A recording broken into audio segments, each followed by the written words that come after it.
Hello everyone, welcome to my channel, and we have 4 circuits here. This is a circuit 1, 2 transistors, some resistors and LED. Circuit 2, some resistors, 2 transistors, LED.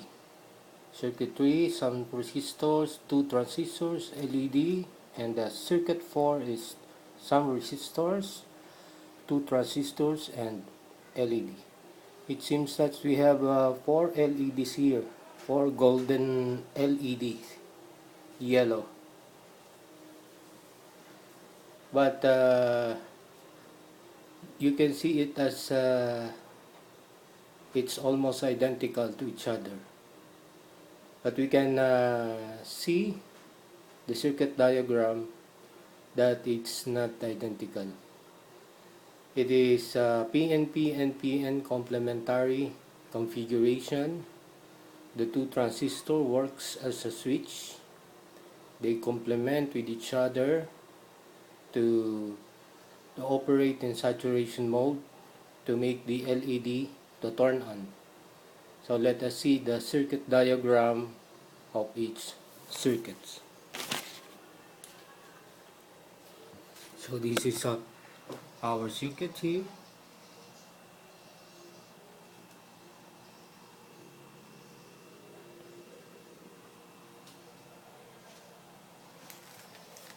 The circuit diagram of this one is this transistor cyclic circuit. That is the circuit name. And this is a previous circuit, and the LED is turning on. It means we successfully saturate the transistor in or conducting it in saturation mode. The objective of this circuit is to pass this LED into the transistor and to turn on. So the current flows here, also flows here, in here. These 2 transistors are working together, complementing each other to turn on the LED here. And this is our previous circuit. The next one, this one, is this transistor cyclic PNP side. This is the circuit diagram of this circuit, and we have successfully conducting the transistor in saturation mode.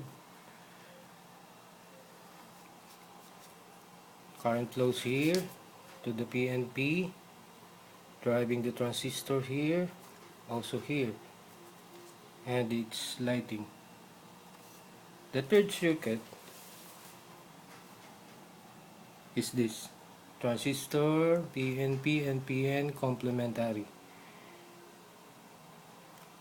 That is the configuration of the transistor working together to turn on the LED to conduct the 2 transistors in saturation mode to serve as a switch. And we have a new one, which is this one. This is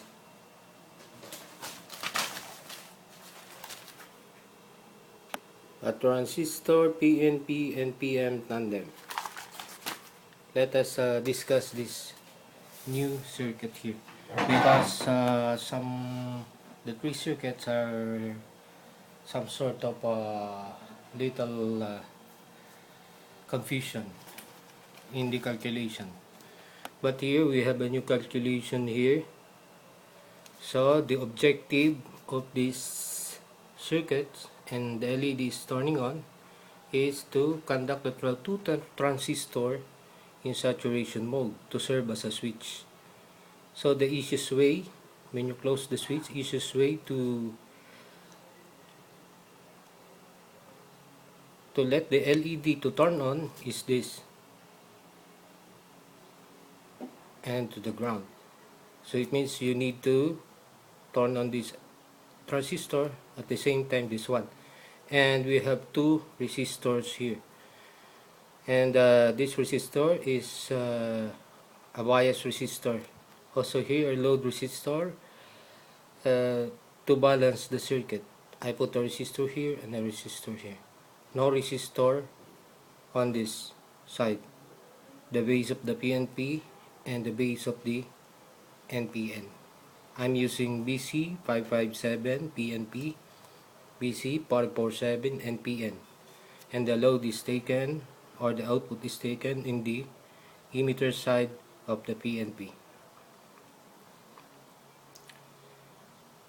So you need to conduct this transistor and this transistor in saturation mode to serve as a switch, making this LED to pass on here and then lighting the LED, and we have the circuit now. So first we have given here some parameters from the transistor's datasheet and the datasheet of the LED. As we have seen here, we have a green box here. We've seen these two transistors working together complement with each other as this a single transistor, that is an NPN. So it means at this node, this is our IC or collector current. At this node, we have the base. And at this node, it is the emitter side. So these two, the equivalent circuit is like this, because it is complicated and we're going to trace the current flows here. So let us see what's going on here, how to trace the current flow here. First, let us find IC, this first current here. To find IC here, we need to use the HFE of Q1 or transistor 1. So the HFE of the PNP here is somewhere around here, 300. In here, we know that this formula is used for NPN IC1 over I2 in HFE current gain formula. But this is also equal to IE1 over IB1, because IC1 is equal to IE minus IB. That is our transistor formula. IE is equal to IC plus IB. IE is equal to IC plus IB in a regular NPN. IC, IB. This one. IC, IB equals IE. But in here, IC1 on the top is equal to IE1 minus IB1 over IB1. So by computation, we cancel out this IB1. It becomes IE1 over IB1. So it means IC1 over IB1 is equal to IE1 over IB1. So that's why it's look like this. IE1 over HFE. From this formula, we got 0.02 over 300. 0.02 is the current flows in the diode.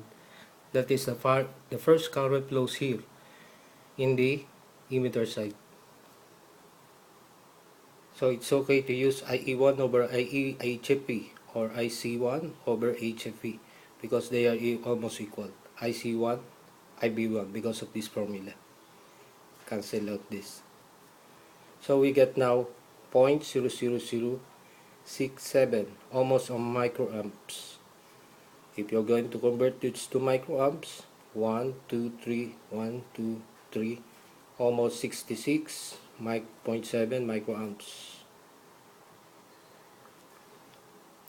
So we know now the base current here. So we need to conduct this transistor in saturation mode. This is our load. We get a IB1 here of this value, microamps. So in here, since we have IB1 here, it seems our IB1 here becomes IC2. So it means that IB1 is equal to IC2.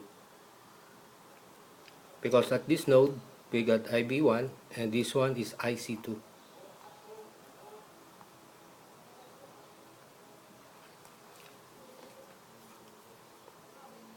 Using the HFE formula of NPN, IC1, IC2 over IB2 is equal to, and since IC2 is equal to IB1, we get now, and the HFE of the NPN is 400, and we know IB1 is equal to IC2, 0.0067.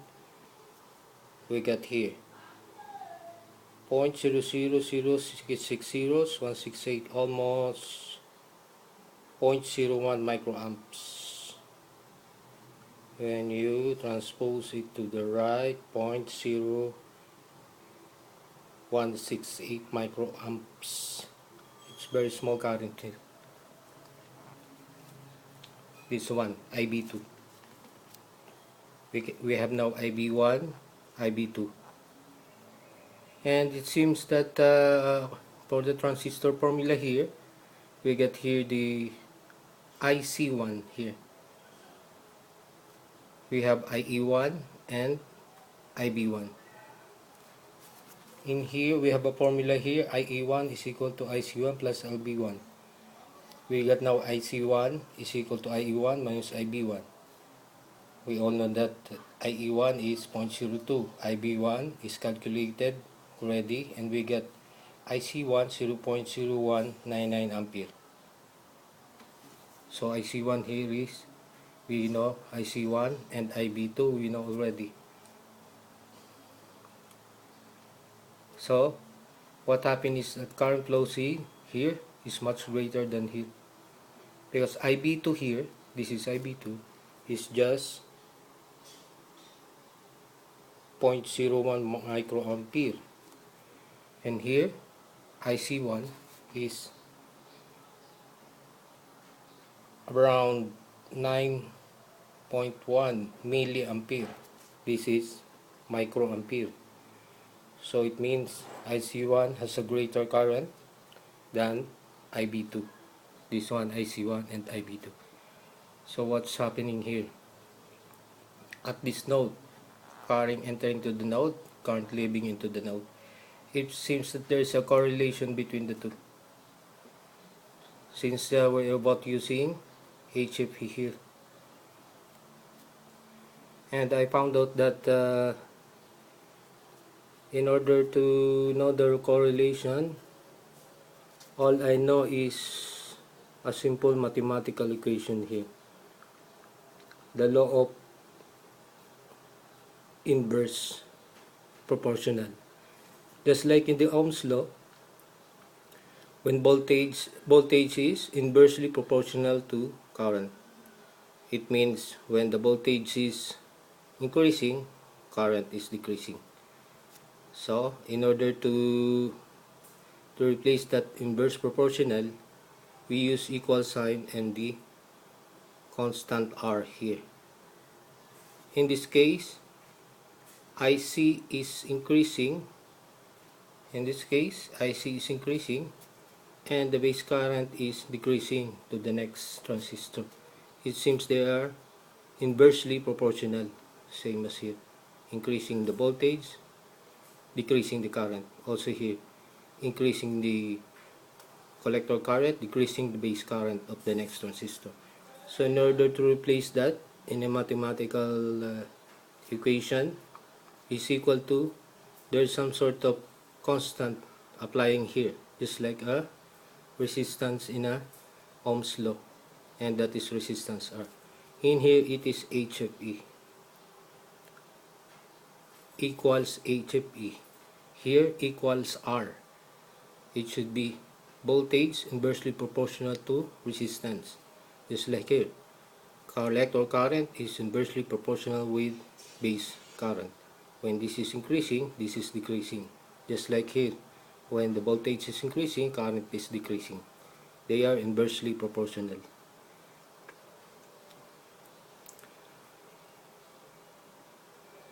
And because of that, I found out that the correlation of the two is the HAP total, IC1 over IB2 in this node. And when you compute that, we got 119,000, this one, IC1 over IB1. We computed that already. And it seems that there is a current gain multiplication here, because if you multiply the current gain of both transistor 300 and 400, we got 120,000 HFP total. It's almost the same as this, the correlation of the two current in this configuration, IC over IB. So much better is to multiply the current gain here. They are gaining current here in this side. So what we have now is we need a current total here, base current. So since our base current total here is IC1 plus IB2, because there's a little current here of the IB2, this one IB2, and a big current in IC1, it is almost completely negligible. But we got a new base current total of 0.0193 ohms. That is the new base current here, because of this calculation here going on here.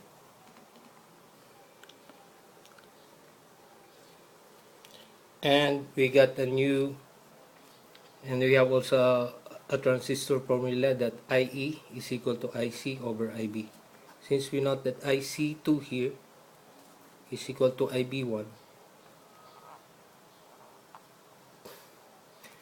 and IB total here is, we know that we got IE is equal to IB2 plus IC2, but IB2 is just as the total base current, and IC2 we know that is the IB1. IC2 IB1 is equal. So we get now IE2 is equal to 0.019333163, almost the same as the IC1 here. IC1 almost the same.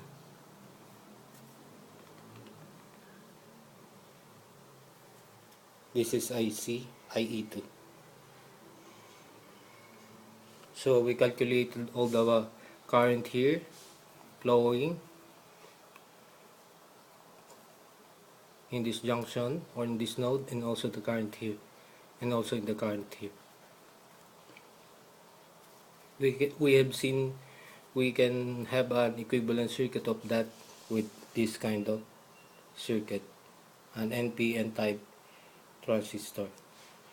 These two transistor has an equivalent circuit of this. So we now have here the equivalent circuit, and we have here IB2 values, and we have here IE2 0.193, and the collector current here, this is inside the box of the equivalent circuit of this. We got here IB total of 0.01933. That is in here, remember. And this one is this, and this one, and this one is the sum of the two, this current. It's almost the same. So we get now a values of each current.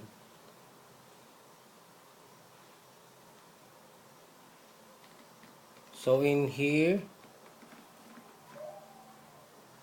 we just know that the correlation of the two current and also the multiplier, current gain multiplier, 120,000 HFP of the two for this equivalent circuit. And to calculate the values of RS here and RE, we need a Kirchhoff's voltage law flowing here and here. But since that is an equivalent circuit, let us use this voltage drop, voltage supply minus voltage drop RS, and then voltage at collector, emitter, saturation, and this voltage RE. So we got this formula. Substituting all the values here, we got a voltage drop at R. What is this? RS plus voltage at RE is equal to 8.8 volts. Voltage drop, the sum of the two resistor. Since this is some sort of voltage divider, I just divided by 2, and we got voltage across RE of 4.4. Also RS 4.4 volts. Voltage drop here is 4.4. This one is 4.4. Using Ohm's law, for the voltage drop RE is equal to I RE over RE. And here we calculated that is 4.4 volts RE. And we know that current flows here at the RE is this from the equivalent circuit. That is 0.193. And we get the value of RE is 227.98, and RE is 250 ohms, my available resistor. I use 250 ohms here. That's why we have 250 ohms RE here. For the RD, also the same, Ohm's law. We know that this voltage drop there is 4.4. Should be 4.4. What is this? Here. Voltage supply at the RS is around, we know that is 4.4. And then the IB2, that is the equivalent resistance flowing for this equivalent current. Resistance, current flowing at the base for this configuration. IB2 here, that is the equivalent transistor for the two transistor configuration. I will calculated that already, that is IB2. So we got 26,190,476 or 26 mega ohms. We got very big resistor here for this RS, 26 mega ohms. And to calculate the value of RD here, we need the Kirchhoff's voltage law also here.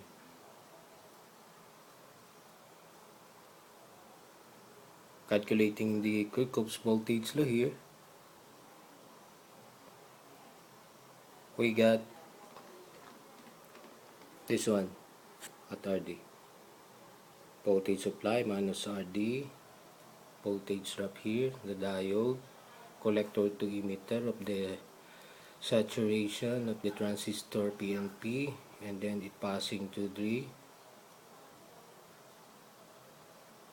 not this one, this one, using this formula, this Kirchhoff's voltage law, voltage supply minus voltage drop RD at the diode, at the transistor 1, collector to emitter, and then passing to the base emitter, and that's it. To compute for the voltage drop across RD, because we're going to know the voltage drop there, so we're going to calculate up to here only, just to turn on the transistor. So we got now here the values. We got 6.35 volts. Using Ohm's law, we got 6.35 over the 0.02, that is the current rating of the diode. We get now 317.5, or I use 330 ohms resistor. So we calculated all the values of the resistor here with this original configuration: RD, RS, RE. In this equivalent circuit, just a big or one single transistor, and it has a collector current of IBT. IBT here is 0.0193, and that is IBT here at this point. IBT, the sum of IC1 and IB2, IBT. And here, this is IB2. That is the current here, IB2, which is also equal to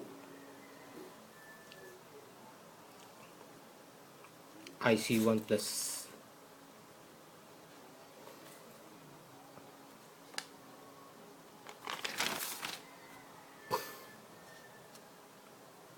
Very small current here.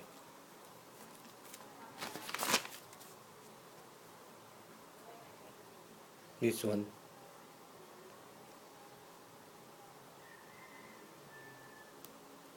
IC1 plus IB.